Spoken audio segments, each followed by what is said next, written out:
और इस वक्त की बड़ी खबर आ रही है जमशेदपुर से, जहां 3 कोरोना पॉजिटिव केस सामने आए हैं। दूसरे राज्यों से आए लोगों में संक्रमण मिला है। क्वारंटीन सेंटर में तीनों रह रहे थे। तीनों की जांच की गई जो कोरोना पॉजिटिव आए हैं और तीनों को टीएमएच में भर्ती करा दिया गया है। तो जमशेदपुर में 3 कोरोना पॉजिटिव मामले सामने आए हैं और बताया जा रहा है कि ये लोग दूसरे राज्यों से आए थे जिनके अंदर संक्रमण मिला है और क्वारंटीन सेंटर के अंदर ये लोग रह रहे थे। पूर्वी सिंहभूम में अब तक 107 मरीज सामने आ चुके हैं। तो दूसरे राज्यों से आए लोगों में मिला है संक्रमण और इनकी संख्या आज 3 बताई जा रही है जो कि क्वारंटीन सेंटर में रह रहे थे और ऐसे में तीनों को टीएमएच में भर्ती करा दिया गया है और विशेष नजर रखी जा रही है। पूर्वी सिंहभूम में अब तक 107 मरीज सामने आ चुके हैं।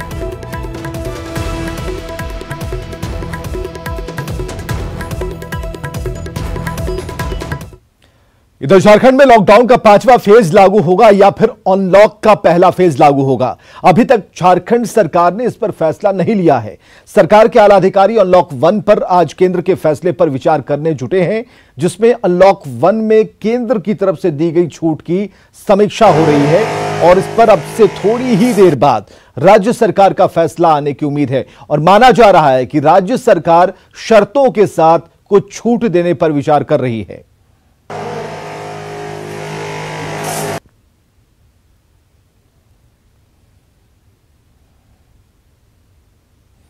और बोकारो सदर अस्पताल में उस वक्त अफरा तफरी का माहौल पैदा हो गया जब सभी डॉक्टर और स्टाफ अपना काम बंद कर अचानक सदर अस्पताल से बाहर निकल गए। इससे सदर अस्पताल की ओपीडी सेवा और इमरजेंसी सेवा बाधित हो गई।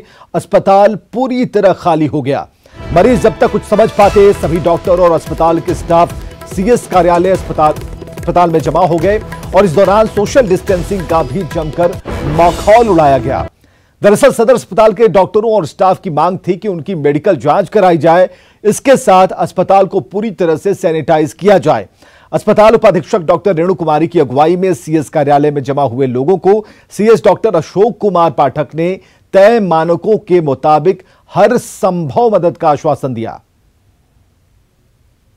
मरीज जो आइसोलेशन में एडमिटेड था उसके संपर्क में जितने डॉक्टर्स आए, जितने सफाई कर्मी आए, जितना हमारा स्टाफ आए जो उनका मेडिकेशन करी हैं, वो मेरा प्रायोरिटी है कि उन लोग को हम जांच करें, सैंपल भेजें। लेकिन जब कोई कांटेक्ट का हिस्ट्री नहीं है, कुछ नहीं है, हम लोग एवरीडे अपना काम कर रहे हैं ओपीडी में बैठ करके, तो एज इट इज़ जैसे चल रहा है चलेगा। कुछ सिम्टम्स लगता है तो फिर हम लोग सोचेंगे उसके लिए। क्लियर करने आए थे और वही डाउट को मैं उन लोगों के साथ बैठ करके उनको क्लियर कर दिया और कुछ सुविधाएं जो वो चाहते थे कि सैनिटाइजेशन और भी अच्छे तरीके से हो और भी जल्दी हो, तो ये सब सारे चीज़ का जो है डीएस को मैंने आदेशित कर दिया है कि सैनिटाइजेशन वगैरह में ज़्यादा ध्यान दिया जाए लोग। और ज्ञानेंदु हमारे साथ इस वक्त फोन लाइन पर जुड़ चुके हैं। ज्ञानेंदु, क्या जानकारी मिल पा रही है? बातचीत तो हो गई, क्या कहा गया? सीएस ने क्या कुछ आश्वासन दिया है? देखिए विवेक, ये जो मामला था पूरी तरह एक जो मशीन लगाई गई है टूनेट, उससे एक चिकित्सक समेत 5 कर्मियों की पॉजिटिव आई थी। तो इसको लेकर कर्मियों और चिकित्सकों में काफी रोष था कि जो हम लोग लगातार 2 महीने से सेवा कर रहे हैं तो हम लोग की तरफ विभाग का ध्यान नहीं है। इसी को लेकर सारे जो चिकित्सक ड्यूटी पर थे कर्मी थे, अस्पताल से अचानक निकलकर उपाधीक्षक के नेतृत्व में सीएस कार्यालय पहुंचे और अपनी मांगों को रखा कि जितने भी चिकित्सक और वहां पर कर्मी काम कर उनके स्वास्थ्य की जांच की जाए और अस्पताल को सैनिटाइज किया जाए। तो ये मांग थी। इस मांग पर सीएस ने गंभीरता जरूर दिया और कहा कि आपकी मांग को उच्च अधिकारी डीसी तक भी रखने की बात कही, ऊपर भी भेजने की बात कही है। तो सीएस की बात को मानते हुए सभी जो कर्मी है और चिकित्सक अपनी ड्यूटी पर वापस चले गए। चलिए, बहुत बहुत शुक्रिया इन तमाम जानकारियों के लिए। और रांची के हिंदपीढ़ी में दुकान खोलने को लेकर दुकानदारों में भ्रम की स्थिति देखी गई। स्थानीय दुकानदारों की अगर माने तो दूसरी जगहों पर दुकानें खुली हैं, लेकिन हिंदपीढ़ी में दुकानें बंद कर रखी गई हैं। लोगों से बात की हमारे सहयोगी संजय सिन्हा ने।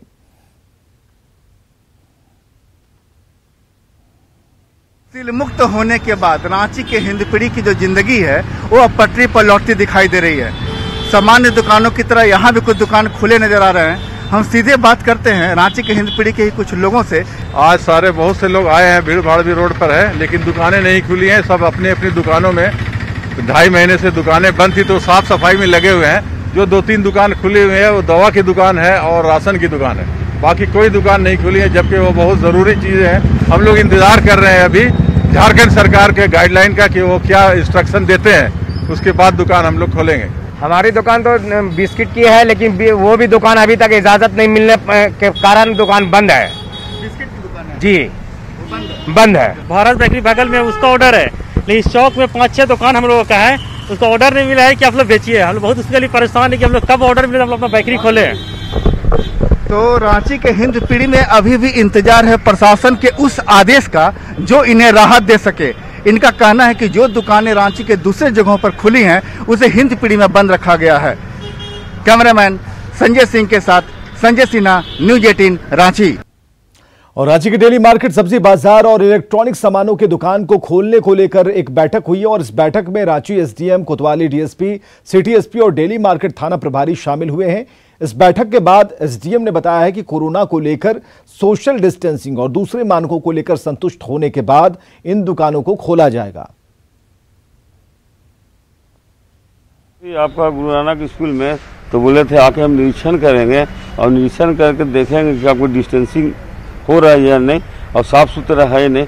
तो हम लोगों ने 2 दिन से साफ़ सुथरा कराया, डिस्टेंसिंग के लिए रोड चौड़ा करवाया और रोड चौड़ा कराने के बाद दाग लगवाया। कस्टमर एक दुकान में एक खड़ा हो गया, जब वो ले लेंगे तब दूसरा कस्टमर आएंगे। इस तरह सोशल डिस्टेंसिंग का ख्याल रखते हुए हम लोगों ने पूरा कंप्लीट कर लिया। आज निरीक्षण हो गया, इसके बाद आदेश का इंतजार है। जब आदेश आएगा तो हम लोग खोलेंगे मार्केट। कुछ और तैयारियां हैं जो वहाँ पर की जानी है। जो नई दिशा निर्देश हैं भारत सरकार के, उससे भी मार्केट संघ को अवगत कराया गया। तो एक बार इन चीज़ों को देखने के बाद हम लोग ऊपर उच्चाधिकारियों से इस पर विचार विमर्श करेंगे और उसके बाद ही निर्णय लिया जाएगा। भीड़ भाड़ नहीं होगी, रिस्ट्रिक्टेड एंट्री होगी, कंट्रोल्ड एग्जिट होगा, कंट्रोल्ड एंट्री होगी। तो पूरी तरह से संतुष्ट होने के बाद ही अनुमति दी जाएगी। 27 और 28 मई की रात रिम्स की महिला जूनियर डॉक्टर के साथ अस्पताल के ही सीनियर रेजिडेंट डॉक्टर ने रेप की कोशिश की थी। इस मामले में आरोपी डॉक्टर की गिरफ्तारी और कानूनी कार्रवाई के साथ रिम्स की तरफ से विभागीय कार्रवाई की मांग तेज हो रही है। और आज रिम्स के जूनियर और सीनियर डॉक्टर ने काला बिल्ला लगाकर विरोध जताया है। और आपको यह बताएं कि इस मामले में बरियातू थाने में मामला दर्ज किया गया। वहीं आरोपी डॉक्टर अब तक फरार है। कैंपस में एक दुर्घटना घटी है। एक हमारे पीजी स्टूडेंट के साथ हमारे ही एक कलीग ने कुछ दुर्व्यवहार किया है, जिसको लेके हम लोग बहुत दुखी हैं और बहुत आक्रोश में भी हैं। हमारे जो जूनियर डॉक्टर्स हैं उन्होंने आज प्रोटेस्ट रखा है इसको लेके, काला बिल्ला को लगा के कि जल्दी से जल्दी उसके अगेंस्ट में लीगल एवं एडमिनिस्ट्रेटिव जो एक्शन है उस लड़के के अगेंस्ट में लिया जाए। वो अभी तक नहीं हुआ है, उसी के अंतर्गत हम लोगों ने काला बिल्ला लगाया। मांग यही है कि जो कल्प्रिट है उसको आप लीगल प्लस एडमिनिस्ट्रेटिव जो भी उसके लिए है उसको जल्दी से जल्दी किया जाए। उधर उपराजधानी दुमका में क्वारंटीन सेंटर में रह रहे प्रवासी मजदूर जांच रिपोर्ट आने से हो रही देरी से परेशान हैं। कई मजदूर अपनी क्वारंटीन की अवधि पूरा कर चुके हैं, लेकिन जांच रिपोर्ट आने तक उन्हें क्वारंटीन सेंटर में रोका जा रहा है। इससे नाराज कुछ मजदूर क्वारंटीन सेंटर में भूख हड़ताल पर बैठ गए, हंगामा करने लगे। हालांकि डीएम ने साफ साफ कहा है कि रिपोर्ट आने तक मजदूरों को इंतजार करना ही होगा। जिनका सैंपल टेस्टिंग के लिए जाता है उनका सैंपल रिपोर्ट आने तक उनका रिलीज़ नहीं किया जा सकता है। तो दुमका प्रशासन के द्वारा, स्वास्थ्य विभाग के द्वारा लगातार सभी रिपोर्ट्स को लेने के लिए टेस्टिंग सेंटर पीएमसीएच धनबाद में बात किया जा रहा है। और जैसे ही सभी रिपोर्ट्स आएंगे उन लोगों को क्वारंटाइन सेंटर से होम क्वारंटाइन के लिए छोड़ दिया जाएगा। तो मैं अनुरोध करती हूँ। उधर 1047 प्रवासी मजदूरों को लेकर केरल के एर्नाकुलम से स्पेशल ट्रेन बोकारो पहुंची। ट्रेन में एक गर्भवती महिला को लेबर पेन शुरू हुआ और इसके लिए तत्काल रेलवे की मेडिकल टीम का गठन किया गया। तत्काल बोगी से सभी यात्रियों को दूसरी बोगी में शिफ्ट कर महिला का सफल प्रसव कराया गया। चास एसडीओ के मुताबिक मां और बच्चा दोनों स्वस्थ हैं। दोनों को ट्रेन से उतारकर बोकारो रेलवे स्टेशन से सदर अस्पताल पहुंचा दिया गया है। महिला सिमडेगा की रहने वाली है और वो अपने परिवार के साथ केरल से लौट रही थी। ठीक है, थैंक यू।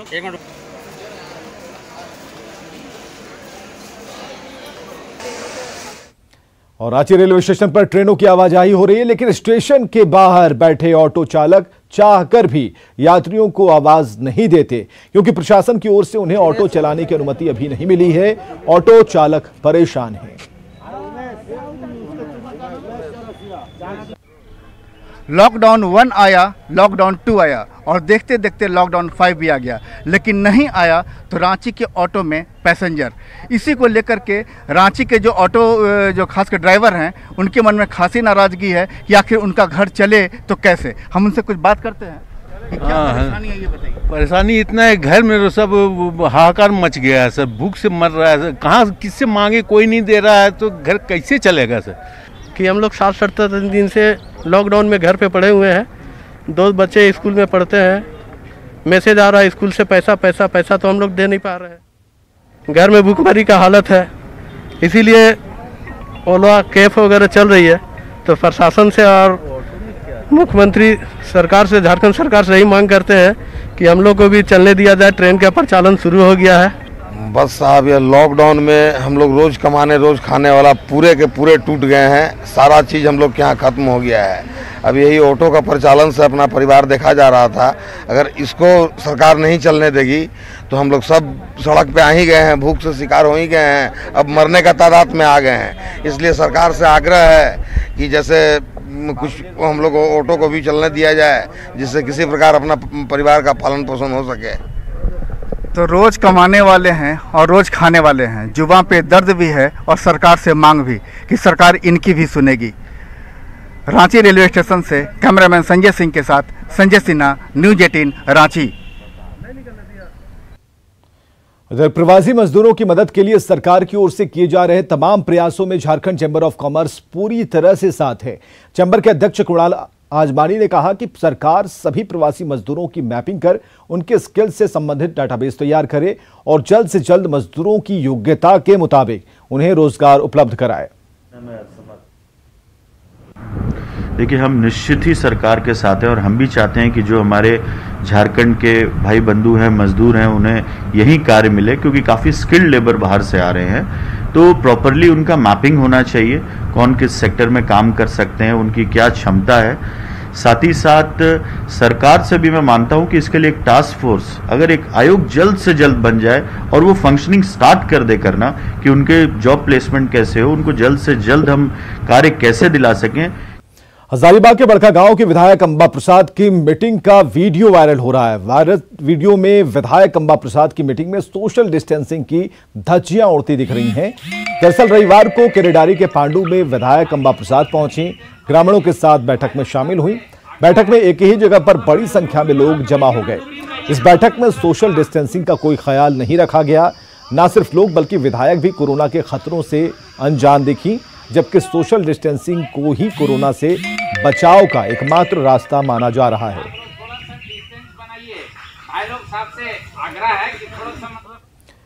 और आज से पोस्ट ऑफिस के जरिए मास्क की बिक्री शुरू हो गई है। शुरुआत जीपीओ से हुई और जल्द ही सभी पोस्ट ऑफिस के लोग मास्क खरीद पाएंगे। पोस्ट ऑफिस ने मास्क की कीमत 25 रुपए तय की है।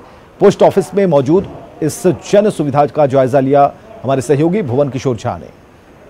जन सुविधा बढ़ाने को लेकर पोस्ट ऑफिस के द्वारा एक अहम प्रयास किया जा रहा है।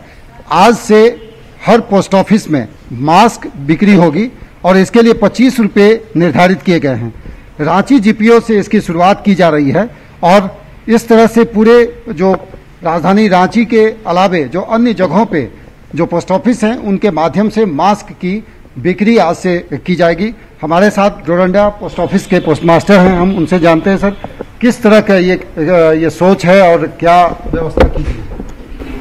अभी तो मास्क का बहुत इम्पोर्टेंट रोल है, तो सबको सुविधा से मास्क उपलब्ध हो सके, इस क्रम में ये एक प्रयास है और इसको सफल होना चाहिए। ऐसे देखा जाए तो हमारा जो विभाग है इसका बहुत बड़ा नेटवर्क है और इसके थ्रू कोई भी अपना कोई सामान देश के गांव-गांव तक बेच सकता है। यही ख्याल है और पोस्ट ऑफिस लगातार ये प्रयास में जुटी हुई है कि इसके माध्यम से जन सुविधाओं को बढ़ाया जाए और लोगों तक कहीं ना कहीं जो सुविधाएं हैं वो मुहैया कराई जाएं। इसी के तहत मास्क की बिक्री आज से हर पोस्ट ऑफिस में होगी। हालांकि इसकी शुरुआत जीपीओ से की जा रही है। कैमरा पर्सन नलीन के साथ भुवन किशोर झा, न्यूज 18 रांची। श्रमिक ट्रेन से आए गुमला के प्रवासी मजदूरों को बरकाकाना स्टेशन से लाने की ड्यूटी में लगे एक शिक्षक की मौत हो गई, जिससे शिक्षक के परिवार में मातम का माहौल है। वहीं 50 साल से अधिक उम्र के शिक्षकों को इस काम में लगाया जाने से शिक्षकों में नाराजगी है। शिक्षक संघ के सदस्यों ने इसके लिए पूरी तरह से प्रशासनिक लापरवाही को जिम्मेवार माना है। ये काफ़ी ठीक थे, स्वस्थ भी थे। शुगर का जांच वगैरह करवाने के बाद ही ये गए थे, लेकिन आने के बाद ये काफ़ी नाखुश थे वहाँ की व्यवस्था से और काफ़ी घबराए हुए थे। इनको बस के केबिन में ही बैठा दिया गया, जबकि बाकी और सब जगह से अलग गाड़ी दिया गया था लोगों को लाने, मजदूरों को लाने के लिए, जो भी जाते थे लाने के लिए। लेकिन ये काफ़ी नाखुश थे आने के बाद। सबसे बड़ा उदाहरण आपको मैं प्रस्तुत कर रहा हूँ कि इनका जब निधन हो गया तो मेडिकल स्टाफ ने इनका टेस्ट तक करना उचित नहीं समझा, कोई नमूना सैंपल वगैरह संग्रहित नहीं किया, इनको वापस भेज दिया गया। फिर हम लोगों ने अपने स्तर से प्रयास किया, दबाव डाला, प्रशासनिक पदाधिकारियों से बात की, उन्होंने निर्देश दिया, तब मेडिकल टीम आती है और यहाँ ले जा करके सैंपल लेती है। अब बताइए कि क्या आप उम्मीद रखते हैं? लॉकडाउन ने लोगों के काम करने और जीने के बारे में नई सोच पैदा की है। लोग अब घर पर रहकर हर तरह की मेहनत करने के लिए तैयार हैं। लोहरदगा में मनरेगा के तहत जल संरक्षण पर जोर दिया जा रहा है और इसके तहत ट्रेंच, डोभा और तालाब का निर्माण हो रहा है, जिसमें बड़ी संख्या में लोगों को रोजगार भी मिल पा रहा है। प्रवासी मजदूर इससे जुड़कर रोजगार पा रहे हैं। हमारे सहयोगी अदिति सिन्हा ने विशेष जानकारी ली। लोहरदगा के सेन्हा प्रखंड में मनरेगा के तहत 40 डोभों का निर्माण हो रहा है, जहां जल संरक्षण के लिए प्रवासी मजदूरों और गांव के मजदूरों को काम मिल रहा है। यहाँ पे मेरे साथ कुछ लोग उपस्थित हैं, हम बात करना चाहेंगे उनसे, क्या फायदा हो रहा है इससे? ये जो हम लोग डोभा के यहाँ जो निर्माण कर रहे हैं, उसमें हम लोग सबसे पहला फायदा तो है इसमें कि जो बरसात का जो पानी आता है, जो बह के चला जाता है, वो डोभा में वो हम लोग को सुरक्षित रहता है। और नीचे का जो जमीन है, जो जल संरक्षण, जो जल का स्रोत उससे ऊपर आता है, उसे खेती करने में बहुत सा फायदा मिलता है। और जो बरसात में जो खेती अगल बगल में लगा होता है, उसमें अगर किसी तरह एक सप्ताह के लिए अगर पानी रुक भी जाता है तो इससे हम लोग सिंचाई करके उस खेती को हम लोग जिला सकते हैं। हम लोग बाहर काम करने नहीं जाएंगे, हम लोग को काम मिलेगा और मिलते रहेगा और मिलना चाहिए। यहाँ पे कितने दिन से काम कर हम लोग लगभग नया डोभा है, निर्माण है, आज पहला दिन है। जैसा कि इनका कहना है, ये लगभग 1 महीने से डोभा के निर्माण में लगी हुई हैं और आज यहाँ पे एक नया डोभा के लिए ये लोग यहाँ पे तैयार हैं। और सरकार से इनका कहना है कि आगे भी अगर इस तरीके के इनको इनके क्षेत्र में काम मिलता रहा तो ये बाहर कभी प्रवासी मजदूर बनकर नहीं जाएंगे। लोहरदगा से न्यूज 18 के लिए अदिति सिन्हा। और झारखंड में कोरोना मरीजों की संख्या लगातार बढ़ती जा रही है, लेकिन राहत की बात यहां यह है कि इलाज के बाद लोग तेजी से ठीक भी हो रहे हैं। धनबाद में कोरोना के 6 मरीज कोरोना को मात देकर निकले हैं।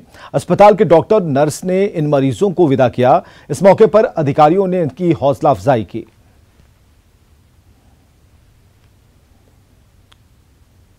और गुमला के पालकोट में नक्सलियों ने बीती रात सड़क निर्माण में लगी कई मशीनों को आग के हवाले कर दिया। पालकोट के बिलिंग बिरा पंचायत के लोवा खमन गांव की घटना है, जहां नक्सलियों ने सड़क निर्माण में लगी 4 गाड़ियों को आग के हवाले कर दिया।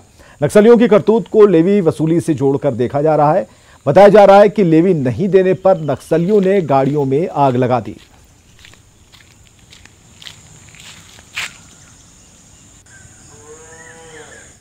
नक्सलियों के हमले में शहीद हुए पुलिस के जवान लखिंद्र मुंडा और एसपीओ सुंदर स्वरूप महतो को आज चाईबासा पुलिस लाइन में श्रद्धांजलि और अंतिम विदाई दी गई। दोनों शहीदों के शव को तिरंगे में लपेटा गया और पुलिस बल के जवानों ने मातमी धुन पर उन्हें सलामी दी। इस मौके पर पुलिस बल और सीआरपीएफ के सीनियर अधिकारी मौजूद थे। सुंदर स्वरूप महतो जी के परिवार के सदस्य और लखिंदर मुंडा जी के परिवार के सदस्य साथ हैं। इनके साथ हमारा संवाद हुआ है। इनको जो नौकरी संबंधी कार्यवाही है, जो इनके घर में एक इनका बेटा है, तो उनको भी हम लोग जो भी परिजन हैं उनके शिक्षा संबंधी उनके परिजन, उनके बेटा के संदर्भ में, उनकी जो पत्नी है उनके संदर्भ में जो भी सामाजिक योजनाओं का आच्छादन है, वो नौकरी है, वो हम लोग इनको प्रदान करेंगे विधिवत। और जो लखिंदर मुंडा जी हैं, उनकी वाइफ के लिए भी हम लोग, उनके भी जो परिजन हैं, उनके जो आश्रित हैं, उनके लिए भी हम लोग करेंगे। उग्रवादी इस तरह का कायराना हमला छुप करके किए हैं, क्योंकि वहाँ पर फैमिली और बच्चे थे, इसलिए पुलिस का तो काम है कि ग्रामीणों को भी सुरक्षित करें और उसके बाद उग्रवादियों पर हमला करें। उग्रवादी इसको नहीं देखते हैं, क्योंकि उग्रवादी को नहीं पता था कि ये ग्रामीण हैं कि एसपीओ हैं, ये सिविल में थे, ये बिल्कुल ग्रामीण थे वहाँ के लिए। और चतरा जिले के टंडवा प्रखंड मुख्यालय की लाइफलाइन माने जाने वाली गेरुआ नदी पुल पर बना डायवर्जन मानसून से पहले ही ढह गया है। तेज हवाओं के साथ हुए मूसलाधार बारिश से गेरुआ पुल पर बना डायवर्जन टूट गया, जिसके कारण चतरा जिला मुख्यालय समेत हजारीबाग बड़का गांव से टंडवा प्रखंड का संपर्क पूरी तरह टूट गया। डायवर्जन टूटने के बाद गाड़ियों की लंबी कतार लग गई।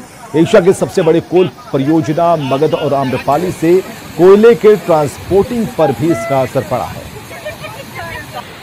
नदी को गेरुआ नदी बोलते हैं, है ना। करीबन इस नदी से चतरा जिला, हजारीबाग और रांची, लातेहार रूट जोड़ती है। और जामताड़ा के दो भाइयों ने लॉकडाउन में कुआं खोदा है। दोनों सब्जी की खेती करते हैं जो पानी नहीं मिलने से सूख रहा था। इसी वक्त पीएम मोदी के आत्मनिर्भर बनने के आह्वान से उत्साहित दोनों भाइयों ने लॉकडाउन में मिलकर 30 फीट गहरा कुआं खोद डाला। कुएं का नाम रखा गया है आत्मनिर्भर, और इस बात की जानकारी लगने पर मुखिया भी चकित रह गए। उन्होंने कुएं को पक्का करवाने और सिंचाई में साथ रहने का वादा किया। हम लोग लॉकडाउन में हम लोग बैठे थे तो सोचा चलो हम लोग पहले पानी चापाकल चला रहे थे तो सब जी सूख रहा था, तो देखते हैं चापाकल में बहुत भीड़ रहता था, इसलिए हम लोग बोले चलो मिलकर कुआं खोदेंगे।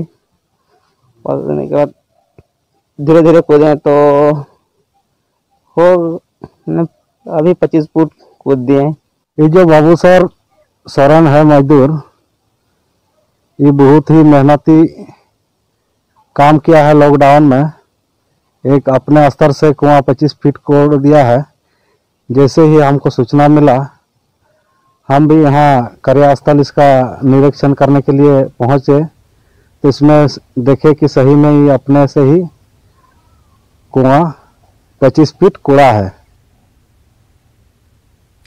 लॉकडाउन में धार्मिक स्थल बंद हैं, लिहाजा भक्त सोशल मीडिया के सहारे भगवान के दर्शन कर रहे हैं। लॉकडाउन में फौजदारी बाबा भगवान वासुकीनाथ का भव्य श्रृंगार हो रहा है। फूल बेलपत्रों से शिवलिंग को सजाया जा रहा है। मंदिर में भक्तों का प्रवेश वर्जित होने के कारण तीर्थ पुरोहितों को श्रृंगार के लिए काफी समय मिल जाता है, तो भक्त भगवान के दिव्य रूप के दर्शन के लिए सोशल मीडिया का सहारा ले रहे हैं। पुरोहितों के व्हाट्सएप ग्रुप और फेसबुक पेज पर प्रतिदिन श्रृंगार और आरती का लाइव प्रसारण होता है ताकि लोग भगवान के दर्शन कर पाएं।